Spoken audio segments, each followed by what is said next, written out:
Magandang araw, ako si Teacher Laarni, ang inyong magiging guro para sa araw na ito.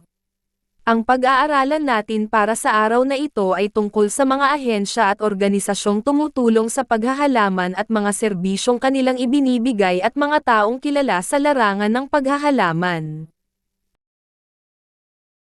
Mga kasanayan. Una, natatalakay ang mga batas, lokal na ordinansa, ahensya ng gobyerno at mga non-government organization, at serbisyong kanilang naibibigay ukol sa panghahalaman, at ikalawa, nakikilala ang mga taong naging matagumpay sa paghahalaman sa komunidad at ang mga katangiang kanilang taglay. Para sa araw na ito, ikaw ay inaasahang una, natutukoy ang mga batas, ahensya, at organisasyong tumutulong sa gawaing paghahalaman at ang mga serbisyong kanilang naibibigay.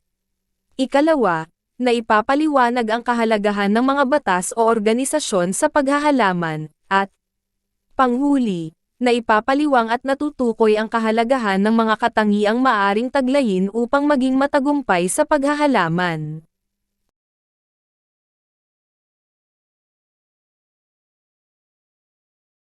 Para sa araw na ito, magbalik-aral muna tayo tungkol sa nakaraan nating aralin, Guess the Picture Game. Magpapakita ako ng larawan at kahulugan nito at tutukuyin mo kung ano ang nabanggit. Handa na ba kayo mga bata?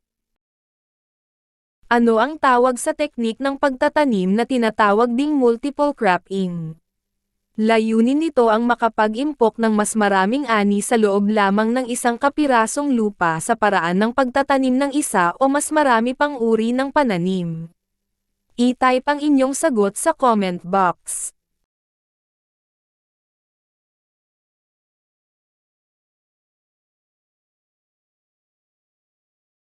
Ang tamang sagot ay intercropping. Ito ay isang paraan ng pagpapatubo ng mga halaman na gumagamit ng mineral na solusyon sa tubig, sa halip na itanim ang mga halaman sa isang hardin para gamitin sa lupang sakahan. Ano ito? I-type ang inyong sagot sa comment box.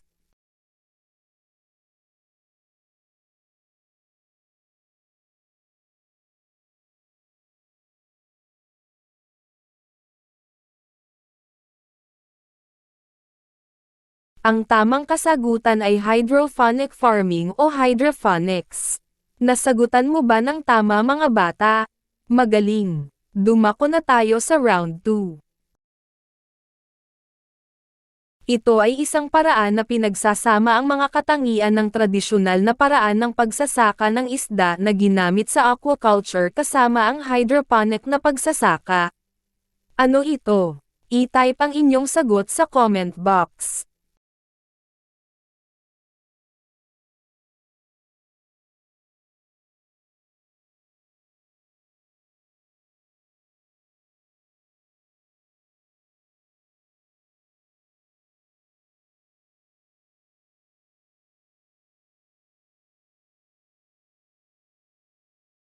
Ang tamang kasagutan ay aquaponics.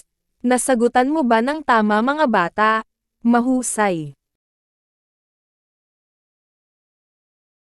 Ito ang sinasabing naglalagay ng trabaho sa hangin upang makabuo ng mga pananim.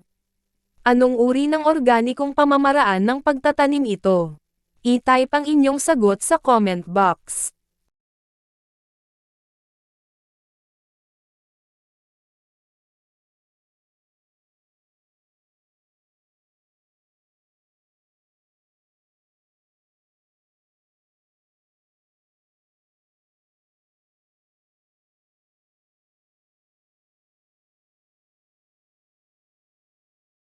Ang tamang kasagutan ay aeroponics. Nasagutan mo ba ng tama mga bata? Dumako na tayo sa round 3. Ito ay isang uri ng organikong pamamaraan ng pagtatanim na kung saan ang pagpapalaki ng mga halaman ay sa isang kapaligirang urban. I-type ang inyong sagot sa comment box.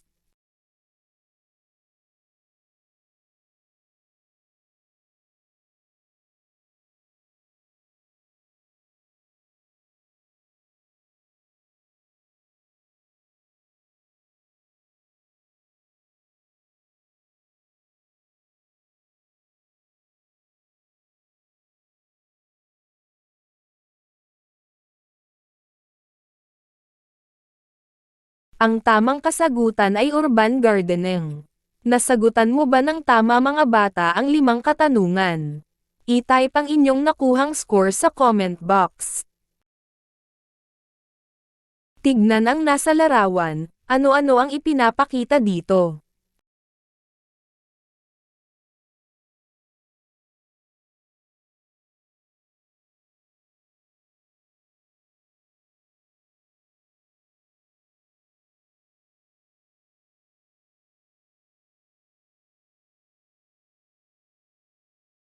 Anong batas ang naisip mo na nakabatay sa pagsusuri sa larawan?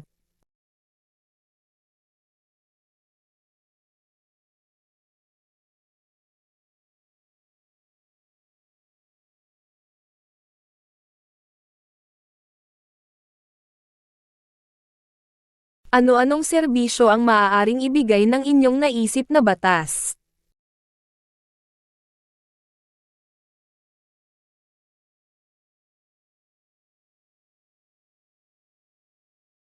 Bago tayo magsimula sa ating aralin, alamin muna natin ang ibig sabihin ng mga sumusunod na salita.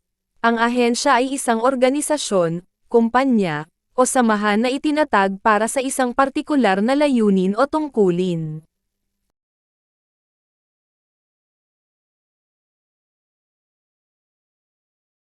Ang organisasyon ay isang pangkat o grupo ng mga individual na nagkakaisa para sa isang layunin o tungkulin. Non-government organization ay tumutukoy sa mga organisasyon na hindi bahagi ng pamahalaan at karaniwang itinatag upang magbigay ng serbisyo sa lipunan. Ordinansa isang patakaran o regulasyon na inilalabas ng lokal na pamahalaan o munisipyo upang pamahalaan at isakatuparan ang mga lokal na batas at patakaran.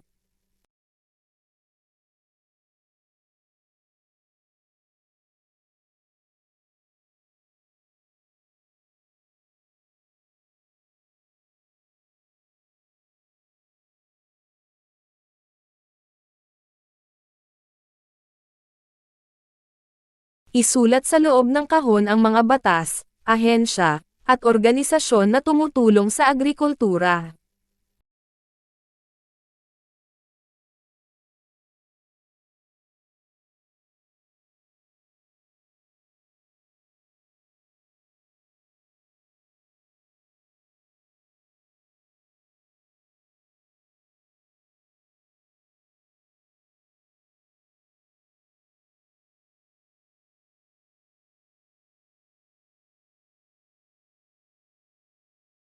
Talakayin natin ang ilan sa mga halimbawa ng mga batas tumutulong sa larangan ng paghahalaman.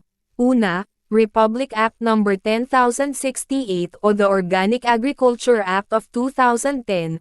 Ito ay may layuning itaguyod at suportahan ang organikong pagsasaka bilang isang estratehiya para sa makabuluhang pag-unlad ng sektor ng agrikultura kasama na ang pagtutok sa eksportasyon nito. Ikalawang batas ay ang Republic Act 9003 o Ecological Waste Management Act. Ito ay isang mahalagang batas na may layuning na ang bawat barangay, munisipalidad, at mga lungsod na magkaroon ng maayos na plano at programa sa wastong pamamahala ng mga basura. Narito naman ang mga ahensyang tumutulong sa larangan ng paghahalaman. Department of Agriculture. Ito ang ahensya na naglalayong palakasin ang sektor ng agrikultura at pangisdaan sa pamamagitan ng pagtutok sa teknolohiya, pagsasanay, pondo, at iba pa. Agricultural Training Institute. Ito ang ahensyang nasa ilalim ng kagawaran ng agrikultura na nagbibigay ng iba't ibang pagsasanay, seminar, at edukasyon para sa mga magsasaka, mangingisda, at iba pang sektor ng agrikultura. Department of Environment and Natural Resources o DENR, ito ang ahensya na naglalayong magkaroon ng mga programa para sa kamalayan ng publiko hinggil sa mga isyu tungkol sa kalikasan at kapaligiran. Binibigyang diin ng batas na ito ang pangangalaga sa kalikasan.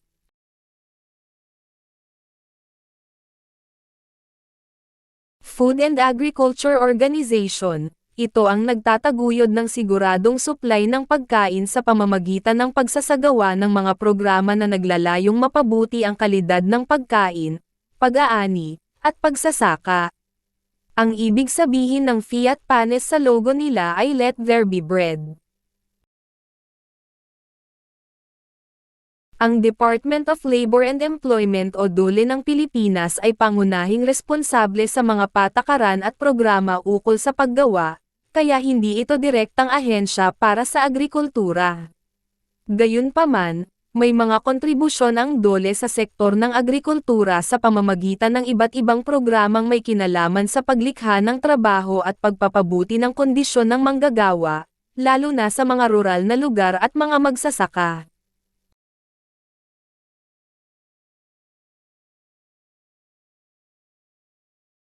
Naunawaan niyo ba mga bata ang iba't ibang batas at ahensya na tumutulong sa larangan ng paghahalaman? Kung gayon, sagutan natin ang activity number 2, ibigay ang kahulugan ng mga acronym na natalakay sa paksa. Isulat ang katumbas na sagot sa loob ng hugis parihaba.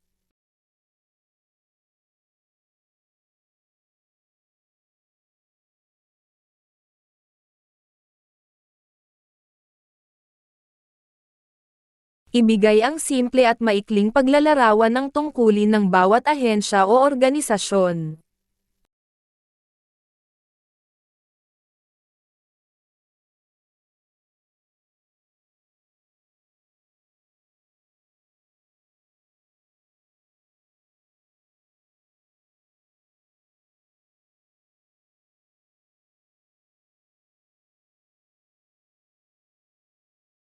Mga taong kilala sa larangan ng paghahalaman.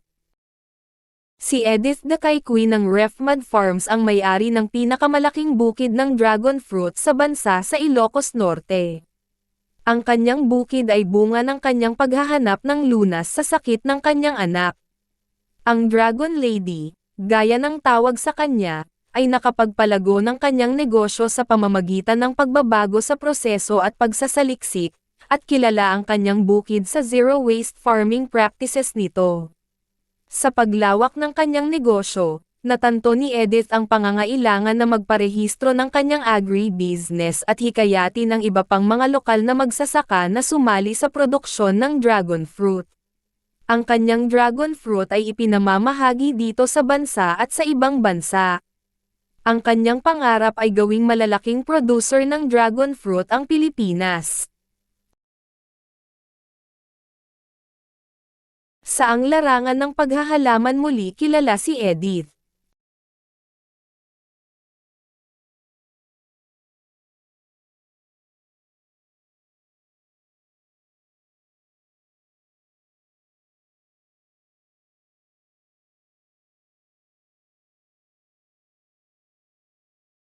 Magaling, siya ay may pinakamalaking bukid ng dragon fruit sa bansa. Ang pagmamahal para sa masarap na kape ay nagpapatuloy kay Jose H. Mercado at sa kanyang pamilya, na mga tuwirang mga kaanak ng mga orihinal na mga ngalakal ng kape sa lungsod ng Lipa. Si Barako Joe, gaya ng palayaw na maari niyang tawagin ayon sa kanyang mga kaibigan at mga kasamahan, nagsimula mula sa pinakamababang simula, at ito'y banibiro niyang alaala. Ipinanganak ako sa loob ng isang sako ng kape sa ilalim ng puno ng kape. Ang kanyang ama na si Macario Mercado ay may pangarap na maglingkod ng barako mula sa butil hanggang sa tasa. Nahikayat ng pangarap na ito at pagmamahal para sa lahat ng bagay tungkol sa kape, ang unang Cafe de Lipa ay nagbukas noong ika-26 ng Oktubre, 2006.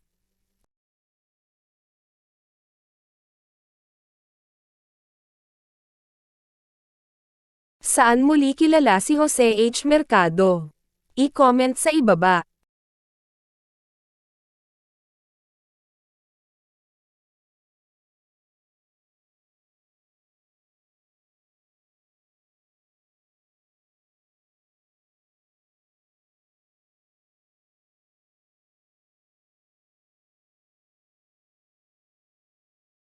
Tama, siya ay kilala sa produksyon ng kape.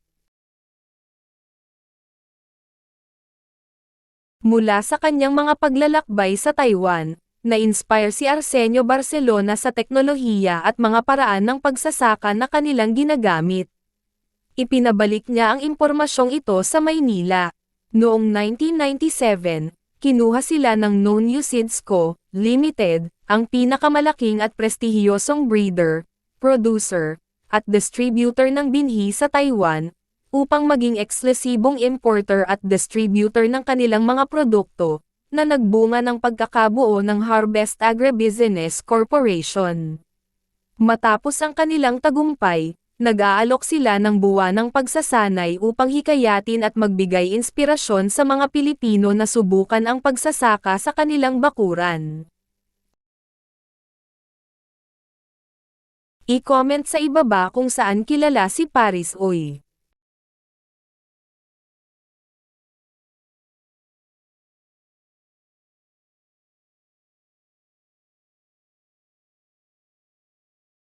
Napakahusay, siya ay kilala sa pag-aani ng mga organikong gulay. Ang adbokasya ni Paris Uy para sa mga organikong produkto ay mabuti ang naging pagtanggap sa bansa. Siya ay nakatuon sa pag-aani ng organikong gulay, na ngayon ay lubos na nasa demanda. Ang Live Green International Inc. ngayon ay namamahagi ng sariwang ani at organikong produkto sa 19 na mga tindahan sa bansa, kasama na ang mga kilalang mall at mga establishmento. Binalak din nila ang unang tindahan ng buong pagkain sa bansa na tinawag na organiko. Ang Live Green ay nagbibigay din ng mga programa ng pagsasanay sa mga magsasaka at hanggang Mayo taong 2014.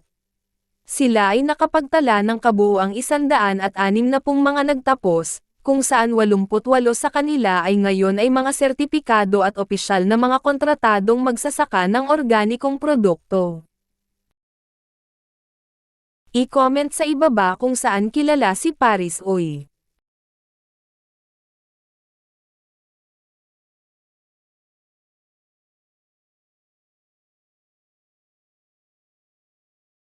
Napakahusay, siya ay kilala sa pag-aani ng mga organikong gulay. Dating kalihim ng kagawaran ng pagsasaka at country manager ng Dole Philippines si Senen Bacani. Siya ay may malalim na kaalaman sa agrikultura. Siya ang nagsisilbing Chief Executive Officer, CEO, ng La Fuerta, Inc., isang malaking taga-export ng saging sa bansa. Sa kanyang determinado na tumulong sa komunidad, binago niya ang malalawak na lupain sa isang plantasyon na ngayon ay nagbibigay ng 5 hanggang 6 na milyong kahon ng Cavendish na saging na inilalabas sa gitnang silangan at sa Asya. Kilala sila sa tagline na, "Nag-e-excel kami dahil nagmamalasakit kami." I-comment sa ibaba kung saan kilala si Senen Bacani.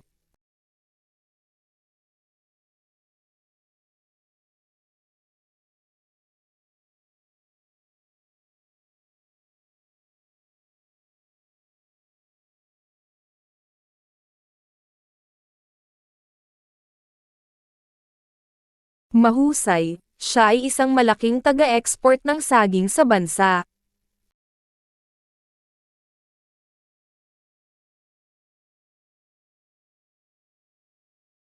Activity number 3, tukuyin muli ang mga personalidad na kilala sa larangan ng paghahalaman. Ilagay ang iyong sagot sa patlang.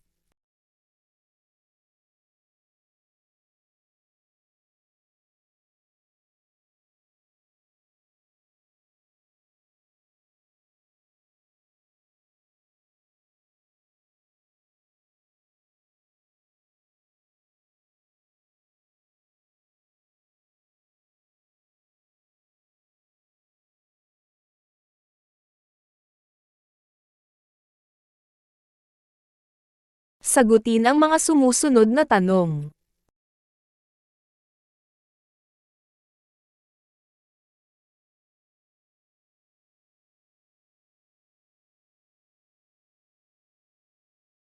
Pabaong pagkatuto, sagutin ang mga sumusunod na tanong.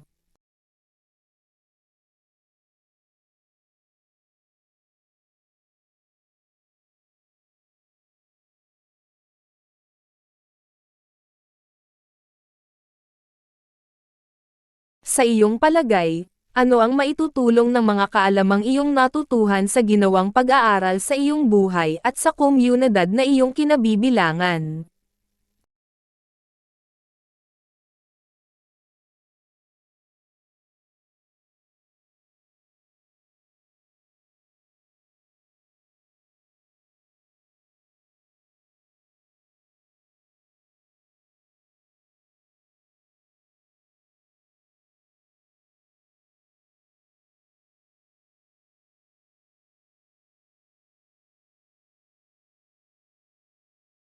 Suriin ang itinutukoy na mga pahayag sa Hanay A at hanapin ang tamang sagot sa Hanay B. Isulat ang titik ng tamang sagot sa sagutang papel.